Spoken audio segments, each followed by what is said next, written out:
Hello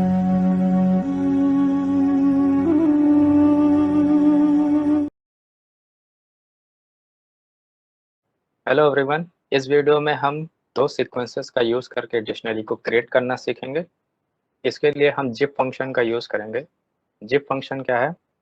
zip function तब हम use करते हैं जब हमको एक ही समय पर एक से ज़्यादा सीक्वेंसेस पर ऑपरेशन करना होता है। यानी कि हम जब दो सीक्वेंस को एक साथ रीड कर रहे होंगे तो हम उसके लिए जिप फंक्शन का यूज़ करेंगे। जिप फंक्शन काम क्या करता है? तो मान लेते हैं एक सीक्वेंस दिया हुआ है जिसका नाम है सीक्वेंस 1 और एक दूसरा सीक्वेंस है जिसका नाम है सीक्वेंस 2। तो इन दोनों सीक्वेंस को जब आप जिप फंक्शन को पास करोगे तो जिप फंक्शन इन दोनों सीक्वेंस को मिलाकर एक नेस्टेड सीक्वेंस बनाएगा। नेस्टेड सीक्वेंस का मतलब एक ऐसा सीक्वेंस जिसके एलिमेंट खुद एक सीक्वेंस हो, मतलब एक सीक्वेंस के अंदर सीक्वेंस नेस्टेड सीक्वेंस कहलाता है। जैसे फॉर एग्जांपल मान लेते हैं टपल दिया हुआ है जिसमें 3 एलिमेंट्स हैं 1 2 3 और एक और टपल दिया है जिसमें भी 3 एलिमेंट्स हैं लेकिन वैल्यूज थोड़ा डिफरेंट है। तो जब आप इन दोनों सीक्वेंस को जिप फंक्शन को प्रोवाइड करोगे तो जिप फंक्शन इन दोनों को नेस्टेड सीक्वेंस में कन्वर्ट कर देगा, जो कुछ इस तरह दिखाई देगा। यहाँ पर आप देख सकते हैं कि एक सीक्वेंस का पहला एलिमेंट दूसरे सीक्वेंस का पहला एलिमेंट दोनों को कंबाइन करके इस नेस्टेड सीक्वेंस का एक एलिमेंट बना है। ठीक उसी तरह पहले सीक्वेंस का दूसरा एलिमेंट दूसरे सीक्वेंस का दूसरा एलिमेंट इन दोनों को मिलाकर इस नेस्टेड सीक्वेंस का दूसरा एलिमेंट बना है। यानी इसका सेकंड एलिमेंट और इसका सेकंड एलिमेंट मिलाकर इसका सेकंड एलिमेंट बना है।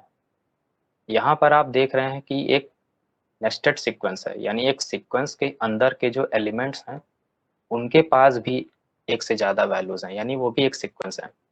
तो जिप फंक्शन का जो रिजल्ट होता है वो एक नेस्टेड सीक्वेंस होता है। ठीक है, टपल के फॉर्म में होता है वो, आप उसको किसी दूसरे में कन्वर्ट कर सकते हैं।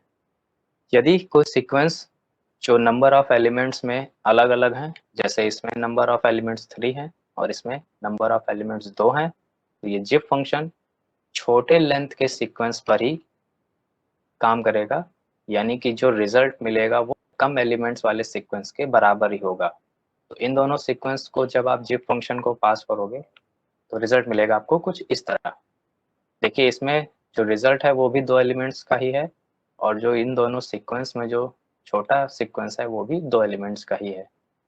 तो जो लॉन्ग सीक्वेंस होगा या जिसमें एलिमेंट्स ज़्यादा होंगे उनके एलिमेंट्स को इग्नोर कर दिया जाएगा जो लास्ट में होंगे। तो मान लेते हैं एक सीक्वेंस है जिसमें कीज स्टोर किया गया है और एक दूसरा सीक्वेंस है जिसमें वैल्यूज स्टोर हैं। इन दोनों को एक साथ रीड करना है तो हम जिप फंक्शन अप्लाई करेंगे। जिप फंक्शन क्या करेगा? इस कीज के एक एलिमेंट को निकालेगा और इस वैल्यूज के एक एलिमेंट को निकालेगा, तो उन दोनों को कंबाइन करके नेस्टेड सीक्वेंस का पहला एलिमेंट बनेगा। ठीक उसी तरह इस कीज का दूसरा एलिमेंट निकाला जाएगा और इस वैल्यूज का दूसरा एलिमेंट निकाला जाएगा और इन दोनों को मिलाकर नेस्टेड सीक्वेंस का दूसरा एलिमेंट बनेगा।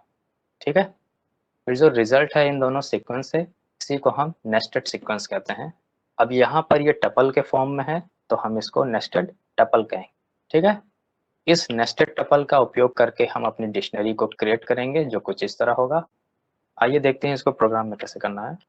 दो सीक्वेंस दिए गए हैं हमको, एक में कीज स्टोर है और दूसरे में वैल्यूज। हम क्या करेंगे, पहले एक नेस्टेड सीक्वेंस बना लेते हैं जिसमें जिप फंक्शन का यूज किया गया होगा। फिर इस फंक्शन को हम सीक्वेंस पास करेंगे जिसमें हमारे कीज और वैल्यूज को रखा गया है। तो इस फंक्शन से हमको एक नेस्टेड सीक्वेंस मिल जाएगा। ठीक है, फिर हम क्या करेंगे, इस नेस्टेड सीक्वेंस से एक एलिमेंट जब बाहर निकालेंगे तो उसमें 2 वैल्यूज होंगी। तो लूप लगा लेते हैं, दोनों वैल्यूज को रखने के लिए 2 वेरिएबल है इन नेस्ट। ठीक है, तो ये लूप क्या करेगा, इस नेस्टेड सीक्वेंस से एक एलिमेंट निकालेगा जिसमें 2 वैल्यूज होंगे। पहला वैल्यू k में जाएगा और दूसरा वैल्यू v में जाएगा। फिर इस k और v की वैल्यू को हम यहाँ यूज करेंगे डिक्शनरी के की और वैल्यू को बनाने के लिए।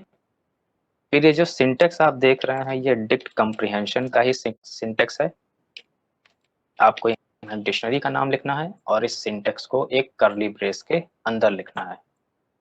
तो डिक्ट कंप्रीहेंशन के लिए भी एक सीक्वेंस की ज़रूरत होती है, जो यहाँ पर दिया गया एक लूप लगा हुआ है जो इस नेस्टेड सीक्वेंस से एक-एक एलिमेंट को बाहर निकालेगा, उसके वैल्यूज़ को हम 2 वेरिएबल में स्टोर कर रहे हैं और इन दोनों वेरिएबल की वैल्यू को की और वैल्यू डिक्शनरी के बनाने के लिए इस्तेमाल कर रहे हैं। जब ये लूप अपना पूरा काम कंप्लीट कर लेगा, तो डिक्शनरी हमारा क्रिएट हो जाएगा, जो इन दोनों सीक्वेंस से मिलाकर बना हुआ है। लास्ट में हम उसकी वैल्यू को प्रिंट करके अपना डिक्शनरी चेक कर सकते हैं। ये आउटपुट है इस प्रोग्राम का। देखिए जो डिक्शनरी हमने बनाया उसका आउटपुट कुछ इस तरह है।